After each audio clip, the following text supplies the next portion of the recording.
யாழ் இந்து அன்னையானவள் ஈழத் திருநாட்டின் வடக்கில் விளங்கும் தமிழினத்தின் முக்கிய மாணவ சமுதாயத்தை உருவாக்குவதில் பெருமை கொண்டவள். அந்த வகையில் பாரத தேச காவியத்தில் அர்ச்சுனன் போல இன்றைய நம் மனதில் நீங்காத இடம் பெற்ற வைத்தியர் அர்ச்சுனா ராமநாதன் இந்து அன்னையின் புதல்வன் ஆவார். மருத்துவம் என்பது எங்கள் கனவாகும், மனித உயிரை காக்கும் கலையாகும் என்ற தீரா கனவுடன் யாழ் இந்துவில் தனது கல்வி பயணத்தை ஆரம்பித்தவர்தான் அர்ச்சுனா ராமநாதன். பள்ளி காலத்தில் கல்வி திறமையால் அறியப்பட்ட ஆளுமை மிக்க மாணவர்களில் இவரும் ஒருவர். சிறந்த கூடைப்பந்து வீரராக திகழ்ந்தவர். பாடசாலை கூடைப்பந்து அணியில் முக்கிய பங்காற்றி பல வெற்றிக்கு உறுதுணையாக இருந்தவர்.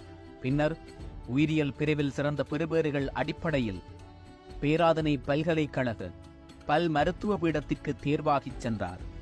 மருத்துவம் மீது தீராத காதல் கொண்ட நிலையில் அதை அடைய முடியாத போது பல் மருத்துவராக சேவை செய்யும் நோக்கில் பேராதனை பல்கலைக்கழகத்திற்கு சென்றார். சில மாதங்களுக்கு பிறகு யாழ் பல்கலைக்கழகத்தின் மருத்துவ பீடத்தில் இணைந்து கொள்ளும் வாய்ப்பு கிடைத்தது. உடனே தனது கனவை தொடர யாழ் பல்கலைக்கழகத்திற்கு வந்த அர்ச்சுனா கல்வியிலும் விளையாட்டிலும் சிறந்து விளங்கினார்.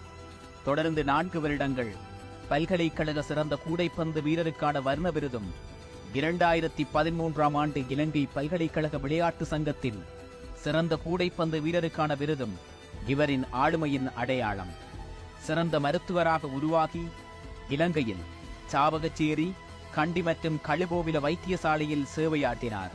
அதேவேளை தனது உயர்கல்வியை மாஸ்டர் இன் மெடிக்கல் அட்மினிஸ்ட்ரேஷனை கொழும்பு பல்கலைக்கழகத்தில் பயின்று பட்டம் பெற்றார். பின்னர் தனது ஆளுமை மற்றும் கல்வி திறமை காரணமாக சாவகச்சேரி ஆதார வைத்தியசாலையில் சேவையாற்ற கிடைத்த சந்தர்ப்பத்தை ஏற்று வைத்தியசாலையின் தலைமை அதிகாரியாக நியமிக்கப்பட்டார்.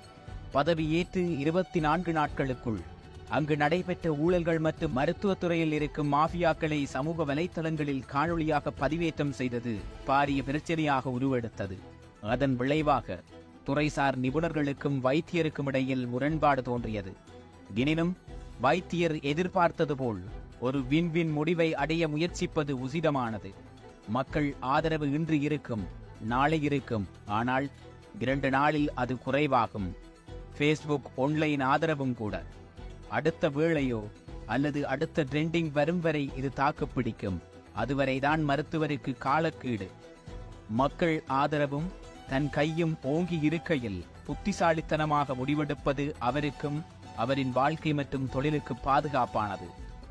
சிஸ்டத்தின் ஊழல்களை, குறைபாடுகளை தோலெடுத்து காட்ட தனி ஒருவனால் முடியும். ஆனால் அதை மாற்ற பெருமளவானோரின் ஆதரவு அவசியம். மருத்துவத்துறைக்குள்ளேயே இவருக்கு ஆதரவு குறைவாக இருக்கிறது. சிலரை விட பல வைத்தியர்கள் ஊழலையும் நிர்வாக சீர்கேட்டினையும் மூடி மறைக்க முயல்கிறார்கள். அர்ச்சுனா ஆரம்பித்திருப்பது நல்ல புள்ளி ஒன்று, நல்ல முதற்படி. ஆனால் இது தொடர வேண்டும் என்பதற்காக பல புள்ளிகள் தொடர்ச்சியாக நீண்ட காலத்திற்கு கைகோர்க்க வேண்டும். நடைமுறையில் அது ஒருபோதும் நடப்பதில்லை. அதனால் தான் சொல்கிறேன், ஆடாக மாறுவதும் அரசனாக மாறுவதும் நம் கையில்.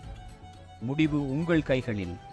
ஆளுமையாளன், நம்பிக்கை மிகு இளைஞன், வைத்தியர், அதையும் தாண்டி அண்ணா அர்ச்சுனா.